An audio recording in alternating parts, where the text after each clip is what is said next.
Hello, hello, hello, and welcome to Shared Space with Quida and Chap. Chapo, how you doing today, buddy? All is well. How have you been? I am well. I am well. I'm gonna go ahead and introduce myself. I am Laquita Chansey, the founder and director of Baltimore Homes, and we build micro shelters and tiny homes for folks who are unhoused. And this weekend, we had a really busy weekend with Chap. Go ahead and introduce yourself, bro. All right. I am Chaplain David Lovelace, known throughout Baltimore City as Chap. Yeah, I was looking at a picture on my computer here, but I was able to have the privilege to join Baltimore Homes at Middle River Baptist Church. We did a learning lab slash micro shelter build. So we had some volunteer. Well, I don't know if you want to talk about it, but I'll tell No, you. go ahead. You Okay. talk about it, please. So our facilitator, our commander in chief, our organizer, Laquita Chansey, created a space, a shared space where volunteers from various groups came out, from church members to some realtors with home lending, hometown lenders. Yep. I'll make sure I get the name right. As well as some other volunteers from other spaces. Big shout out to a young lady named Miss Ashley, that I met this weekend. So looking forward to having her as a guest, and so much potential I see in this young woman to do whatever she chooses to do. And I pray that she chooses to lead our people into a better future, because she's got all that. So shout out to her. She came out, and I was privileged to serve in this shared space as a teacher. I have about 20 some years carpentry experience as a framer. And we took some time to show just everyday people, or people who are not trade people, or grandmothers and grandchildren and everybody in between, how to use various tools, the context of the tools, what they're used for in a building process. Nail guns and skill saws, and it was really great. Being a professional, or a former professional, I tend to run through the information fast, so it was great having people like Quida beside me to say, "Hey, slow down, bro. What's that? What's that?" Asking all the questions, and then people kind of caught on and were asking all the questions they needed to ask. But it was a really great time. We got tools from the tool bank. What's the name of the tool bank? The Baltimore Community Tool Bank. Yep. So it's over off Wacomico, over southwest area direction there. So thank you guys for bringing the tools. We had and we built some panels that will eventually be assembled somewhere in Baltimore. I think our vision for it, hopefully, is to help Mr. Dwayne Richardson over at Making Good in the Community Park over Baylor Edison, to get some grants for him to help uh, cover the cost of putting the whole thing together, where we can house some. What are we doing with it? More like a digital equity lab. Yes. Yeah, we're hoping that we can tap into some fibers by some nearby institutions like Morgan State University, and tap into their fiber wires, put an antenna on the micro shelter. If anyone has ever seen the prototypes that we have that are floating around Baltimore, they're much smaller than the ones that we worked on this weekend for the what was it, Relief Serve Baltimore tour, which was really dope. It was really dope. So yeah. Yeah, so Yolanda Pulley actually pulled me on her show before we. You're welcome. Hi, Yolanda. Yes, wait. And Yolanda, she's also a part of the tiny home crew. Like, she gets busy with the tiny homes and understands how they're an affordable housing model. So, Yolanda, I don't know what, you know what? I do know what I was thinking, but it didn't even cross my mind like to invite you out there. I know you was probably too busy to come anyway, but still, next time we got to get you out there because, like I said, this thing can't be done alone. But go ahead, Chap. So we were out there. No, we were out there. We were out there building panels. People, and let me tell you, we got a lot of work done in 2 days with completely inexperienced people, and maybe two or three experienced people taking the lead. That's another thing that I really appreciated about the space that we created, was that I highly expected to have to do everything for Quida, whatever she needed, whatever direction she took. Kind of being the middle person between myself and volunteers as far as the trade and the actual work and labor.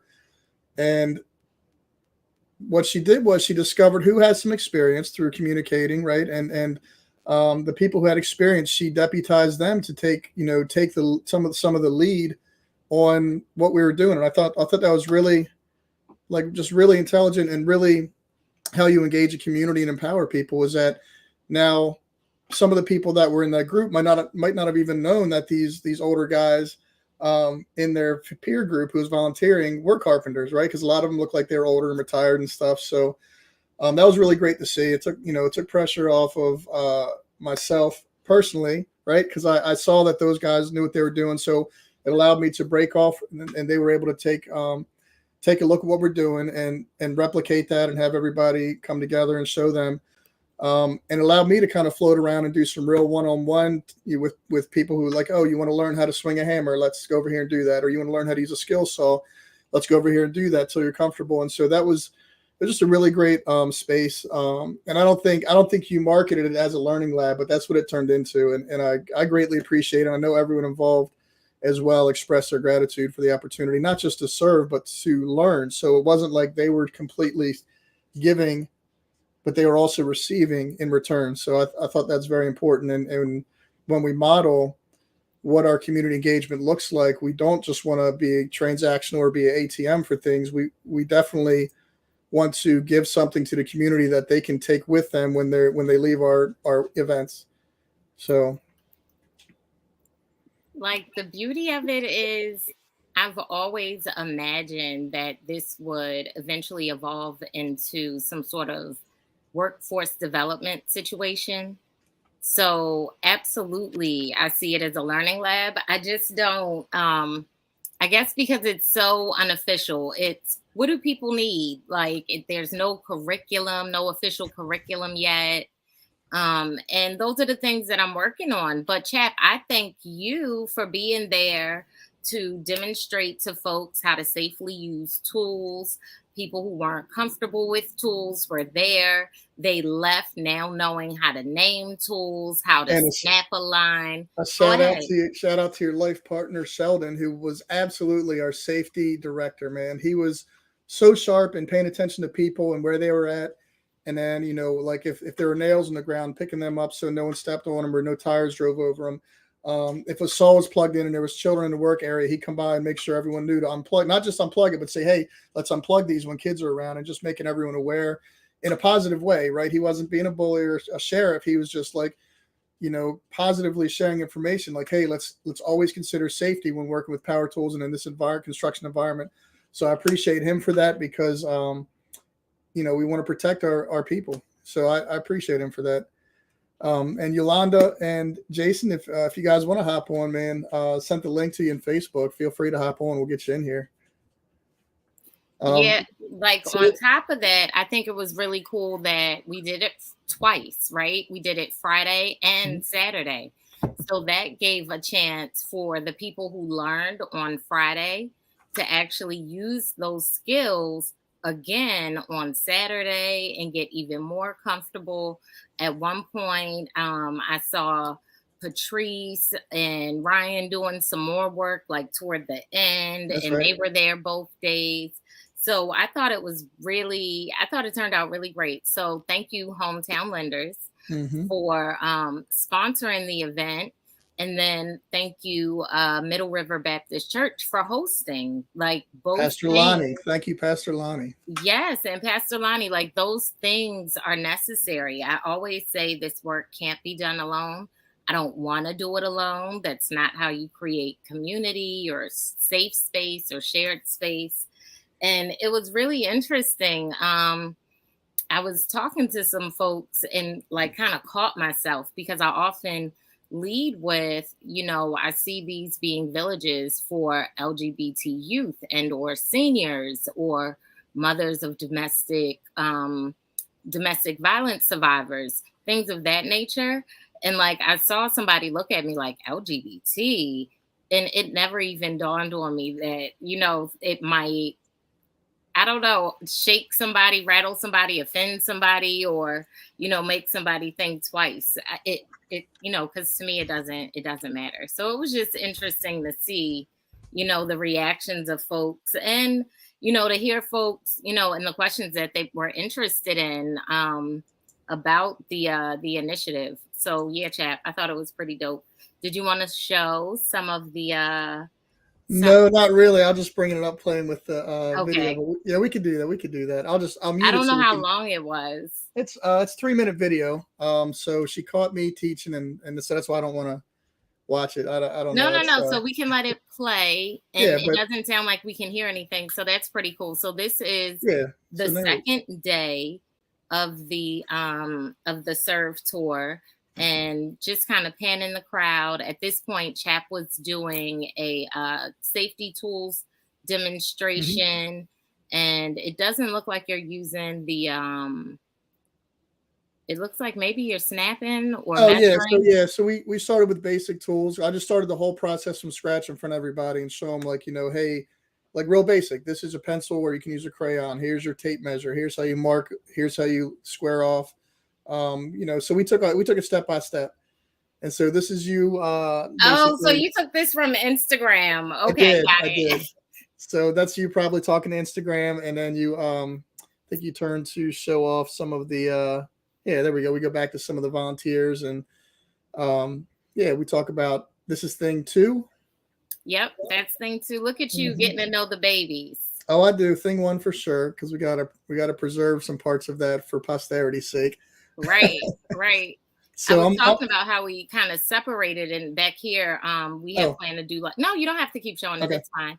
And back there, we plan to do some sort of painting station. So we had two painting stations, one doing some finishing touches on thing two, and then another one we were just kind of painting and treating the panels that we were building for the 8x8 structure that we're going to build. And And they so, they say turned out again. really good. They turned out really good. The kids were so inspired and inspirational. I was watching the kids paint and just express themselves, and and talking about and their insecurity. It looked better, but I didn't have the right brush. I'm like, man, it looks awesome. What are you talking about? And it was Right. it was great, man. It really was a great experience.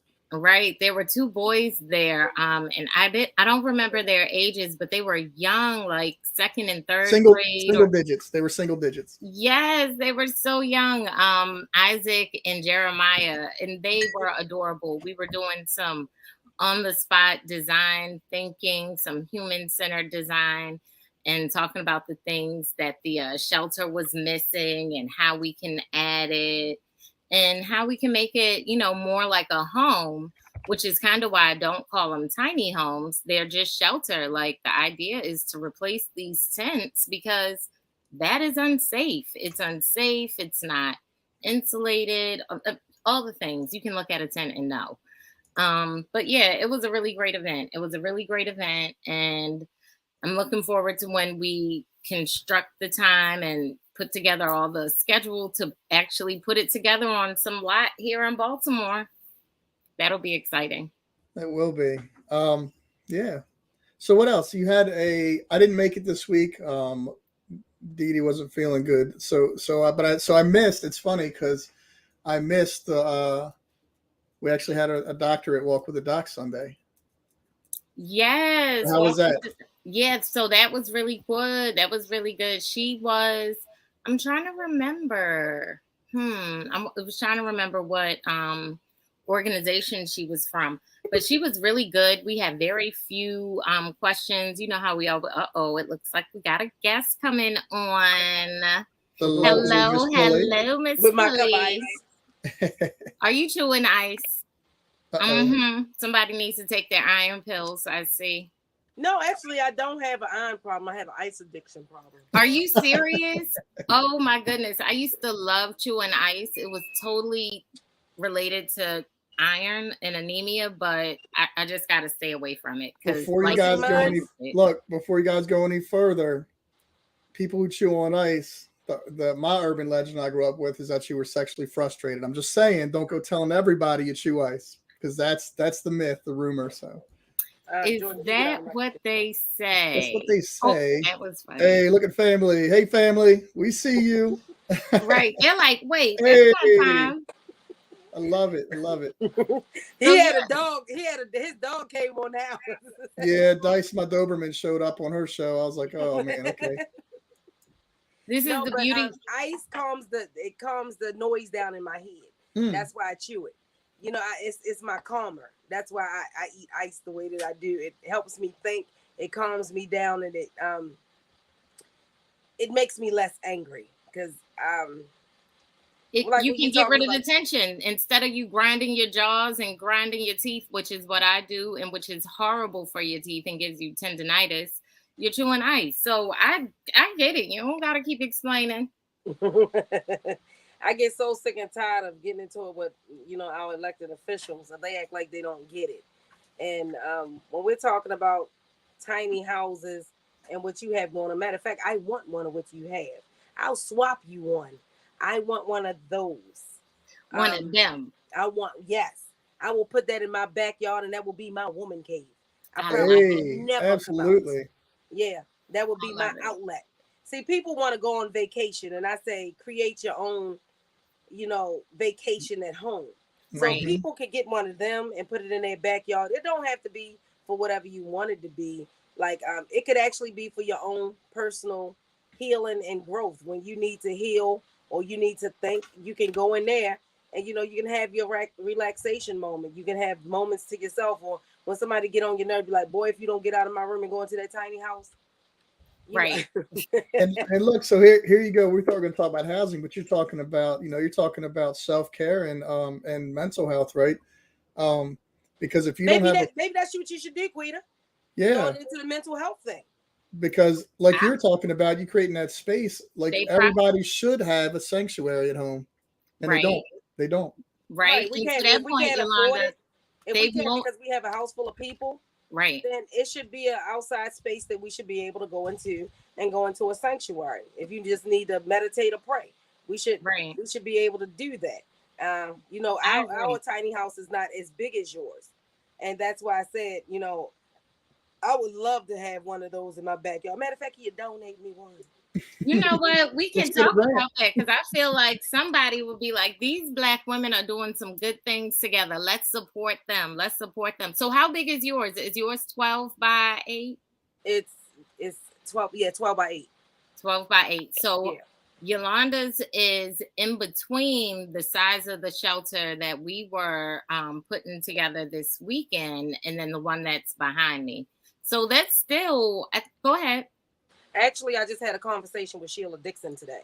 And Oh, yeah, and she actually, she's on board with the tiny houses. So just like I said, any conversations that I'm having, bringing it in, because it's not about me, it's about we. And if this is the way that we have to heal our city, then this is the route that we should be taking. And I'm not the one that want to share. I don't like to be on the front of everything. right. Sometimes I like to sit back, and I don't like people to say my name. I just like to sit back and if you say, Yolanda, come help us build a house, nobody needs to know that I'm there doing that. Right. I've never been the one that wanted, accolades or anything for anything that I do or You, anything that I show up to. So right. it is an honor to connect with you. It's an honor to be on the front line with you guys. It is an honor to be in y'all shared spaces. Right. People need to, like I told him earlier, we need to give flowers when flowers is due. And you are out here and you're pushing the same way that I do. So, Right. I have to give you your flowers too. You are a goddess that deserve to be known for what you are. So when that crown get a little bit crooked, I'm going to just help you straighten it up just a tad bit to put us Yes. back in perspective of what we're doing. And Right. that's what Well, we have well, to do. if anyone tries to call you out and say you're not from Baltimore, just have them look at you, have them give your tribe a call, see what happens. Right. Right. Oh God. Mm-hmm. I hated that song with anything with yo-yo in it. Yo-yo and hoes at. Yo-yo Trav, what's up? Yo-yo, Yo, Trav, don't what's up? play with my yo-yo. I hated everything about it. Hated I everything about it. I could not. I could not. That's beautiful. I do appreciate that, Yolanda. And to your point, like it's not about us. It's about affordable housing. It's about addressing redlining. It's about reversing racism. It's about investing in the neighborhoods that need it and meeting people where they're at and not forcing people to do stuff that they don't want to do. Just all these things are ridiculous. So I love you for that. So thank you for the support. And same here. Like I told you the first time when we met, I'm like, I know who you are. I saw you on stage at Morgan. I know That's right. exactly who you That's are. right. Right. Sure Yes. did. And that's when I actually bought up my tiny house platform. But then I realized why they don't want it here. It's because we're being pushed out. And it's crazy because, we can share in the conversations with, I can bring in conversations that I'm getting ready to have with Baltimore County and, people out throughout the state that want want what we have going on. And it's crazy that we actually have to go outside of our own backyard for them to see that it actually works. And that's why we can't keep doing the same thing expecting a different result. These people don't care at this point, and I just said this on like 30 radio shows. At this point, it's disrespectful. It's disrespectful. And look, and we're all echoing that, right? So many good people like Coach Tagana Duncan and Nicole Mosby Taylor, and names are escape me right now, but so many good people that are doing good things in Baltimore have moved out to the county or other counties because the city's not supporting them doing community work. And it's really sad that either we have to find a way to get our kids out to those sites in the county, or they just end up serving county kids when our kids are the ones that really need the resources they have. And so I echo that, is that it's a shame we always have to go out to the backyard when we're trying to do work in the house. Right. And the piggyback off of what you said is, I'm never going to leave Baltimore. I'm not leaving until I fix my city. That's just point blank, period. But it's a shame that we have to do our work outside of Baltimore when we're in the ones in the inner city that need it first. Right. Right. You know what I always say? I always start with, I was raised in Baltimore County. And when I found out that Baltimore City schools had to catch public transportation to get to school, I was like, oh, that proves that they don't care about these kids. I recognized that when I was in middle school and high school, like talking about, like, how do you expect, I imagine myself having to catch public transportation to get to school every day. And I'm like, what? How? Like, I would have to get up at 5, 6 o'clock in the morning for no reason at all. And that Right. is the life of city kids. Like, don't people recognize that this is awful for them? Well, I had two things that I was going to actually implement as mayor. And that's either keeping the kids in the neighborhood or having our own transportation system. We don't need to be traveling from east to west. What we're doing is we're teaching children how to manipulate the parents in the system by giving them public transportation to ride on. If they're not allowed to we're ride, endangering them too.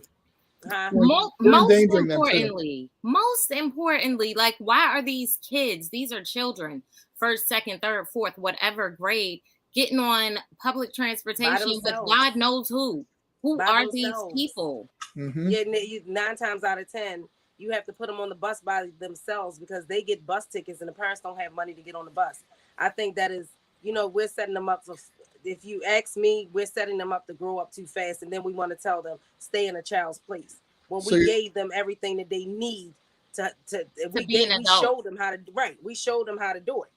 So on Wednesday nights, I don't know if you've tuned in to BlackUSA.News, on Wednesday nights at 8, Mr. Samuel Jordan, who grew up in apartheid North Carolina, has taken the lead on the Baltimore Equity Transit, the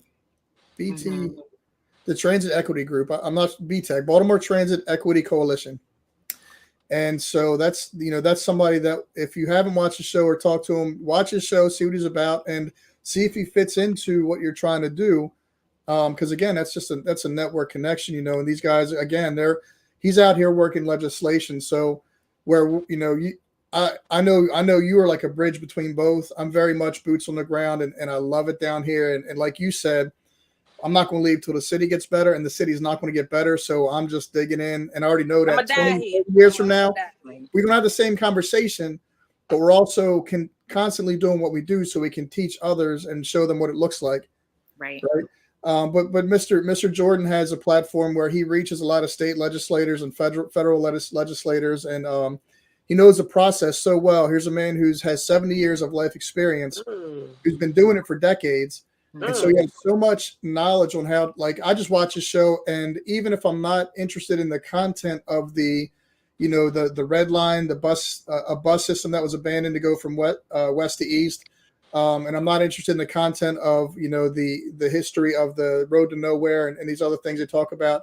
I learned so much about what I have to do if I wanted to make a legislation change or a new legislation in the Senate, in our government system. He just like breaks it down step by step, like he's just making breakfast, man. He knows it so well. And so that's a lot of the knowledge I draw from watching his show, if nothing else.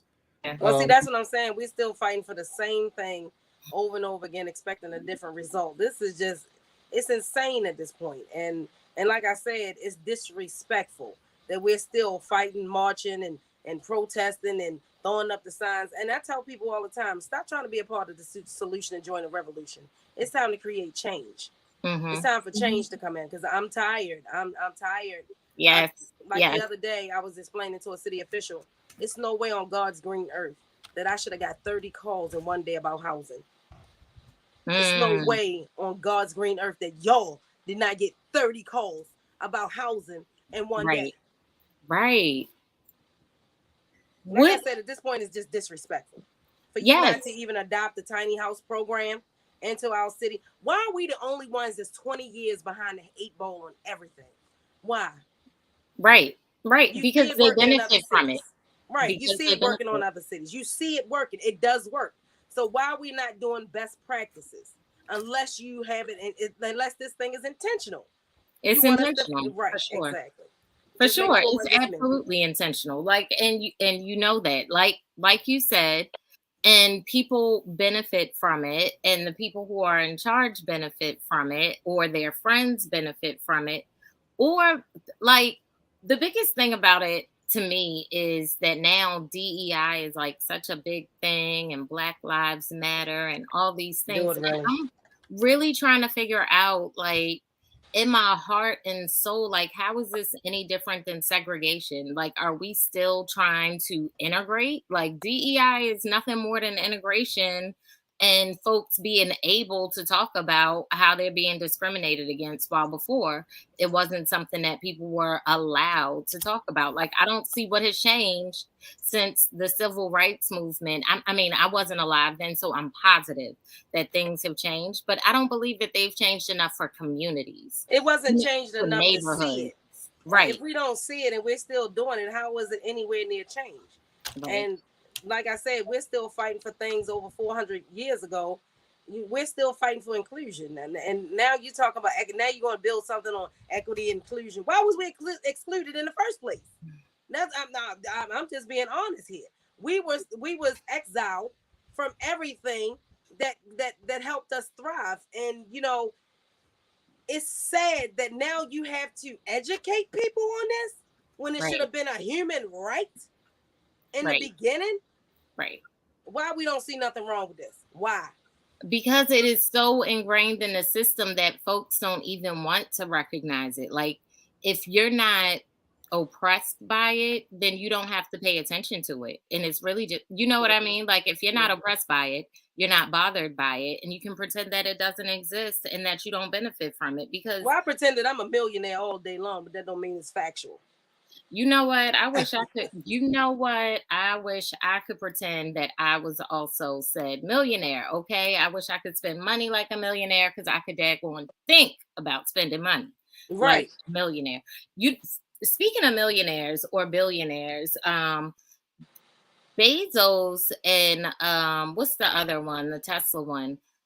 They are really like living out like their childhood dreams, just like building spaceships and going to space. It's really like bizarre to me that people are escaping the US, not even that, the whole damn world, Right, and right. going out to space when there is so much that is needed here. Like, it's really like baffling to me, the audacity of the privilege of the caucasity of it. Like, it's just bizarre. And But look what you have all this money and this is what you choose to do. You didn't say, well, you know what? Let's go feed these hungry people in Baltimore City or in some other poor little state. I told you my PSA gonna be for 13 cents a day. You can feed a hungry family in Baltimore, and we're gonna get somebody to play Sally Struthers. Um, it's at this point, like I said, it's just disrespectful for you to take your money. Not saying that we should be telling people what to do with their money, but a right, spaceship, for God's sakes, are you right, serious? right. Next thing you know, they're gonna be bringing back aliens and talking about we need to help them. Who's helping us? Tell us more about PEBTS. Well, PEBTS is a one-stop shop for all struggles. We meet people at their needs. We don't ask them to come to us. We're 24 hours a day, 7 days a week. We don't take off for nobody's birthday, not even Jesus' birthday.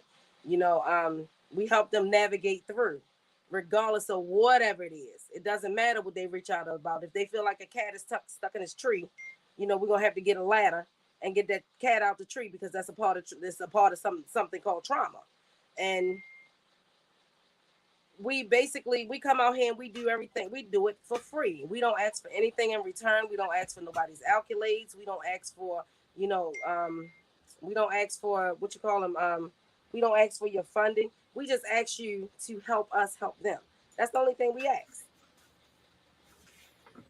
I think I don't know if she froze or not there, but I want to comment on that. Is that we don't ask for funding, right? We do what we do, and if we get funding, great. If we get donations, much blessings, right? But it doesn't change the service or the continuity of our presence in the city, and I I just felt like appreciate it was that. disrespectful for the mayor to get another additional $8 million and keep funding programs that's been out here for decades that I don't see anything working. If I you're will still share. reaching out to you and her and me, then evidently, what you're doing is not right. And we have to actually recognize when something's not working, or, if we're wrong, we're wrong. And, you got to call a spade a spade. It's not working. It's not. And if somebody can tell me what effectiveness that these programs that's been getting, and he was proud to stand up there and say the people that's been getting the money for decades. Yeah, he was proud of it, right?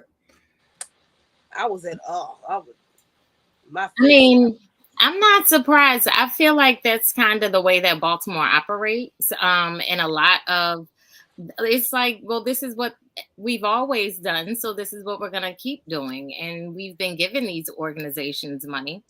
So why don't And we keep giving these organizations money, but like without even really thinking about it or Oh, they considering thought about it. They space thought for about it. okay. Go ahead, They Chap. thought about it.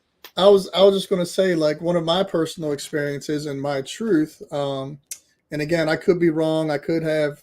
There's things behind the scenes I may not know. So I'll say with every opinion that I have, there's always room to be corrected. Even Quida has corrected me, out in the community, or checked me, and I received that, right. But I will say that, for example, what you're talking about, the Safe Streets group. I was on set working on the HBO project that we did, and there was a young lady. I've said this before, in Safe Streets uniform, hat, T-shirt, everything, getting off the bus, and she started a fight with security and police on the set. And I was like, sis, like, I tried to de-escalate. I'm a chaplain, right? And I was like, hey guys, I'm a chaplain. Let me talk to her. And I was just trying to encourage her, go home, change your clothes, then come pick a fight. If you really need to fight, I get that, right? Sometimes you're in a space where you just need to fight and get it out. But if you are with an organization who's a peacekeeping organization, and then so that's one experience I had with Safe Streets. And then when I tried to reach out to the Park Heights office to share with them my experience so they can re-educate her, they were not available. The phone was never answered, calls were never returned. And then, but we're giving them 6-7 figures in money every year. And then on top of that, sitting at Lexington Market and watch guys deal drugs. And then finally, after like them doing it for a way too long, inappropriate amount of time. I guess they were building up evidence. Then we lock these guys up, and that same year, within months, we give them another, 6-figure budget. And all those things, maybe there's something I'm missing, but it don't look good from where I'm at. It's disrespectful, just like It you're don't speaking feel about. good. And that's just one example. That's just my perception of what's No, see, happening. the thing is that you experienced it. Mhm. And in order for you to understand a situation, you have to go through it. And once you went through it and they put that bad taste in your mouth, how you think other people who don't have no weight, how you think they feel when they see safe streets in their neighborhood and they still see people, bodies on the ground, and you want to throw a cookout after a cookout is not the damn answer. Don't give me no And hot dog and no hamburger yeah, and and tell me to basically get over it. And I'll even go as far as to say there were such good and well-intended people whose integrity is compromised, who works for that organization because they let these things happen. Like Mama Lisa on York Road, nothing but encouraging things to say from for her, and she's been nothing but an encouragement to me. The guy Dante who was murdered, man, he was in the neighborhood and doing good things, and there's a lot going on that I don't know, but what I do see is discouraging when there's so many people holding it down, keeping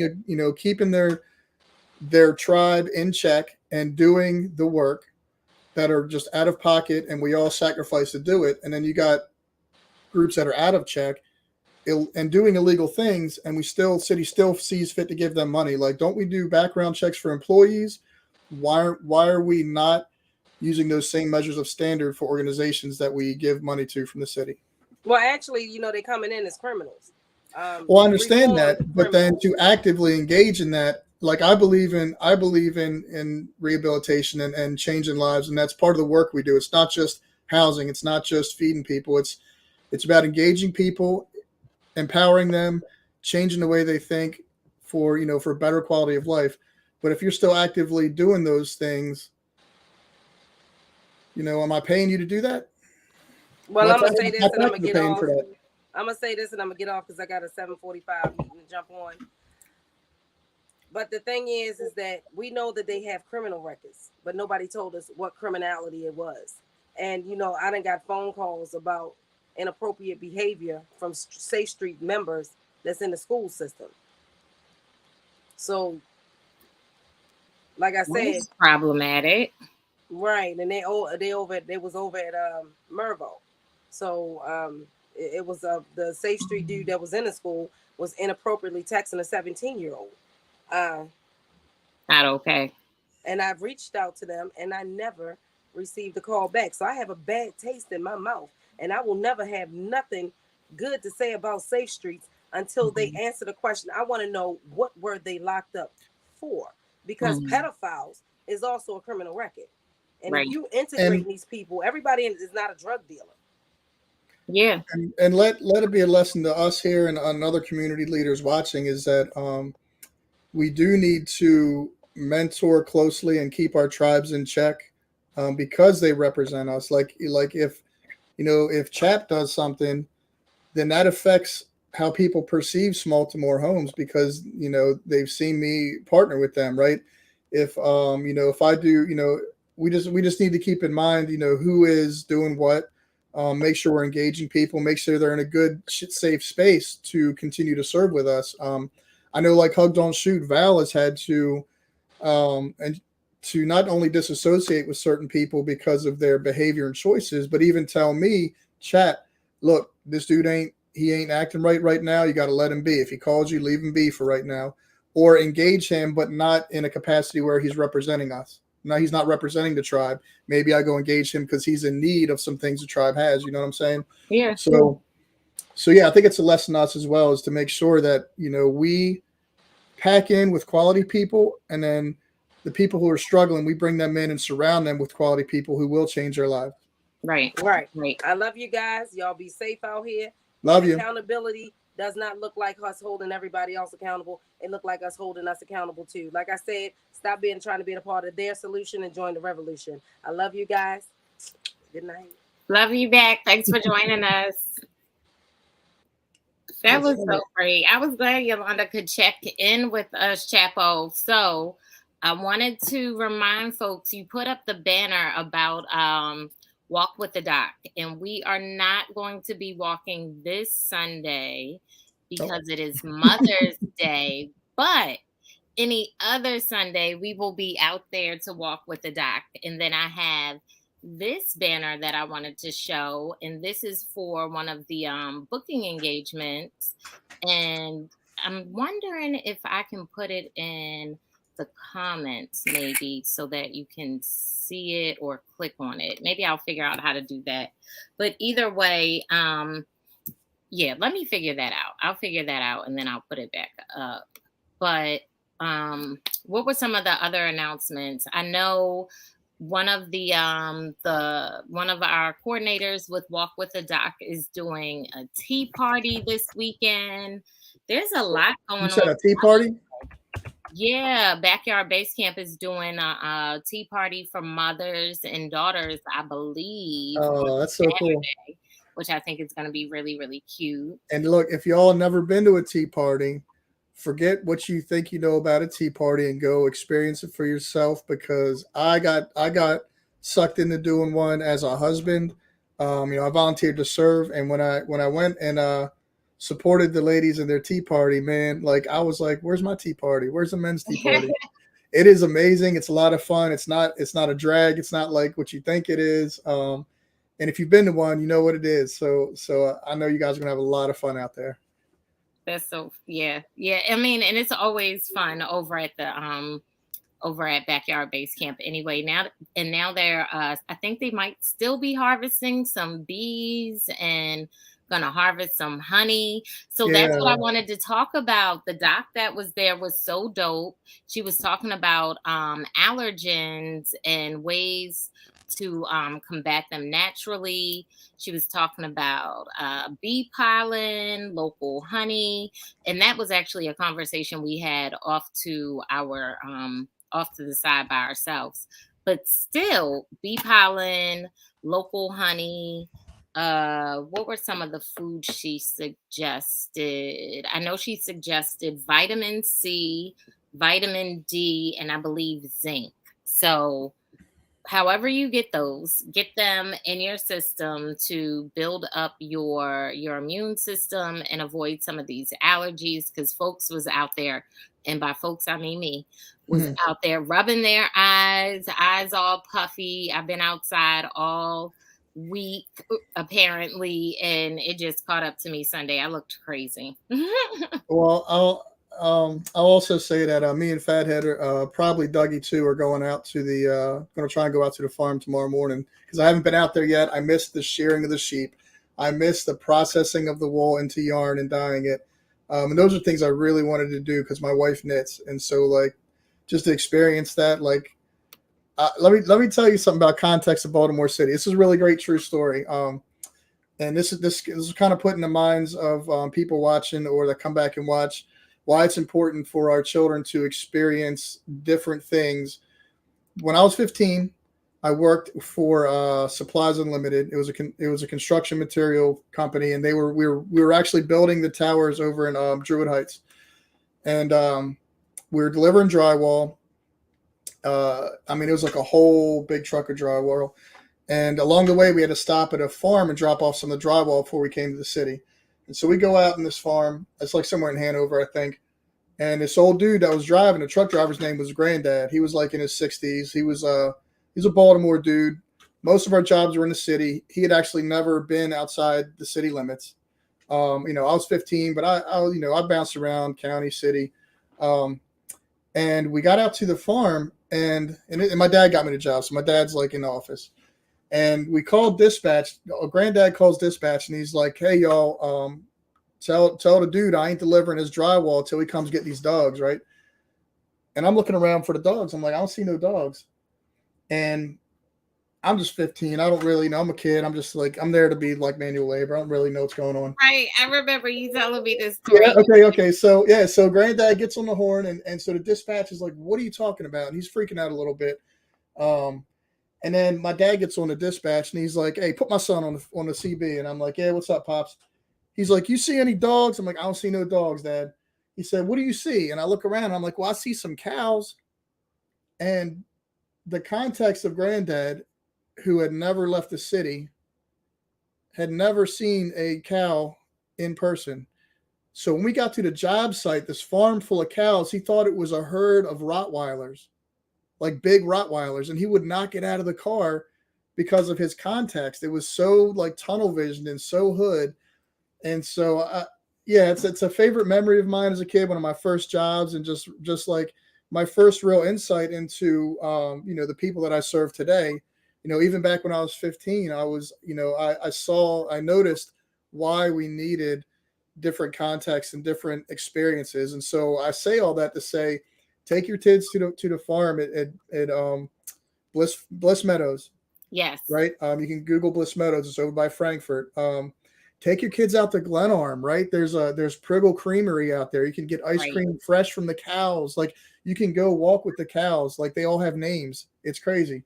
You can go out to Weber Farm, or a lot of us go to a little spot. There's a little spot in Northeast in Parkville or Kearney area where they have this big apple farm. So little stuff like that matters if you get the opportunity, right? Or if you get the opportunity to take your kids to the BSO and you hate classical music, take them. Let them say, I went to it. I hated it, because they might not, right? Take them to Walters and be like, oh, this is like, snobby rich people crap. Well, take them to have that experience. And at least people can say, oh, you're good at art. Be like, no, I've been to a museum. I didn't like it. Well, then, okay. You know what, Chap? Like, that is a part of, I recognized early on that I had a privilege for traveling or what have you. Like, I was raised in Baltimore County, but my parents moved to Baltimore, like, when I was in elementary school. But we moved from New York. But by then, I had already lived in New Jersey. I had lived in 2 different parts of New York. And Jersey's got a lot of cows. Right. But we were going from Baltimore to New York like it was around the corner. And throughout my lifetime in Baltimore, I would meet people who never left like their side of town. And it would blow my mind. But it's like, it's a privilege to have had that experience, LaQuida. Like, and I have to recognize that. But oh my God, it was just like mind blowing. I'm like, so what you mean you never been to the mall that's not on this side of town? You never, I go to all the malls. Like, what? So I have a confession. Because I'm from Baltimore. So it's kind of ingrained in our culture, like, F New York. Just never, even if you've never been there, that's the attitude. Like, you come down here and they're all New York, and it's like, we don't care. Right. Like, as all the love that we give in Baltimore, when I hear New York, I'm like, I love you anyway. Right. So I've been through New York one time. I got stuck on the GWB on the lower level for like 3 hours and stopped traffic. And I never went back since. I hate it. If I'm going somewhere, I go Tappan Zee, I go around. So it never occurred to me while we're talking about this that Donnie said, have you ever actually been to New York and experienced New York?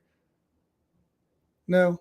Like, I sat on 95 or I sat on the GWB in traffic. Like, but you drove through it. I drove through New York. Or around it, but I never actually got out the car and engaged New York. So I never gave it a chance. So our publisher-in-chief for BlackUSA.News and BeMoreNews.com, Donnie was like, Dave, have you ever just been to New York? He's like, we're going to go to New York. Just get on a train. We're not driving. There's no rush. You're just going to sit and so I appreciated that. Like, he was talking about this like this week. So I'm like, I appreciated the fact that, yeah, I've never really been in New York, so I don't really give it a fair assessment. So, but it's one of those things. I'm 44, right? I should have been in New York by now. It's one of those things that I sometimes tell people, like, when I first started traveling, I would try to like have a long layover so that I could see other cities, but other people weren't thinking like that. You know what I mean? Like, they were just, what's the quickest way to get to where I'm going? And I'm like, no, I'm gonna make a day of it. Before I get to the trip and kind of decompress and da da da.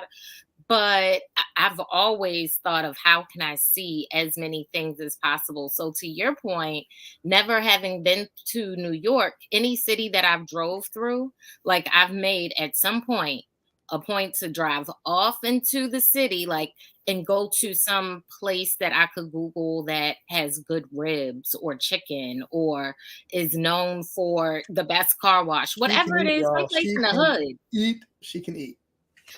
You know what I'm saying? But someplace in the hood where I'm gonna have to drive through, cut through, Mhm. see what's going on, and experience, what is this city like a little bit? Like, so yeah. I But do it's know. always about the food. I love that vibe because when I got my license at 16, my dad sent me on and my dad is from he's from Highlandtown, Port Street, South Port Street. So he sent me on this treasure hunt, not a treasure hunt. What do you call it? A little sent me around the city to Scavenger find. hunt? Say again. A scavenger hunt? Sent me on a scavenger hunt around Baltimore City, man, and I had to get like menus from this place or get this or find get something from here, and um, I got lost in this city, and I found my way by getting lost. Right. And so I knew that in any direction, if I just headed straight, I would hit 695 or 95. And once I got on the beltway, even if I turned the wrong way, my You would lesson know where was, you was going. you know where you're getting off, right? And so that was my like learning experience. And if you can do that in Baltimore, you can do that like really anywhere in the United Anywhere States. else. And Yeah. so that's what, yeah, when me and Brandy drove back from Miami a month ago now, or 2 months ago, we made a point to do that, to stop and find little spots off of 95, get lost a little bit, because really you're either gonna hit water east or hit 95 west. We're not really lost, and we know we got to head north. So Right. It's a little ping pong game. yeah, so I'm down with that. I appreciate that. If we ever have the privilege of travel together, I'm down for like an 8-hour layover in UK before we go to Greece, just so we can like go to a pub or something, That's right? so dope because guess what? My life partner, Sheldon, hates it. He's like, this is not a part of the schedule. We don't know what we're going to be able to do in this time. What if there's a layover? What if That's there's not a for everybody, delay? right? That's I'm true. like, calm down. Like, we'll find out. Fathead would lose, like my son Charlie would lose his mind too. He's like, "Oh, we shouldn't go anywhere because the flight leaves in 8 hours." Right. Like, Like, bro, what? We could walk somewhere. Okay. right. We won't get in a car. Why don't we just walk somewhere? What makes you come? We'll hop on the subway and So just we'll do bring one look, we'll bring exit. Fathead, and him and Sheldon can do their thing that makes them comfortable. They can find something that makes them comfortable and start Right. an experience, and then we can, you, me, and Brandy, and whoever else comes can go get lost. I love it. I love it. I like it. I love it. So we are So no walk with a doc this week. no walk with the doc for Mother's Okay. Day. All the other Voltrina girls. Well, actually, no, that's not true. So 3/5 of Voltrina are moms, and they're like, we is tired. We need some time off. So I think we've been going straight for 10 weeks now. I gotta Wow. double check that.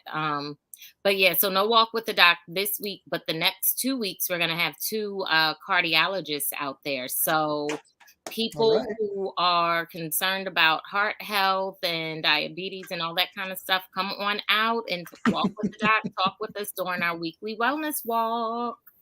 Oh, before I hop off tonight at 10:05, Shared Space has a special episode following the We Own the City.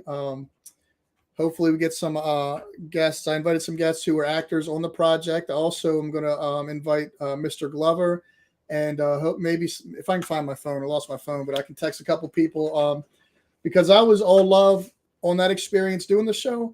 But there's also a very different perspective that I think needs to be honored.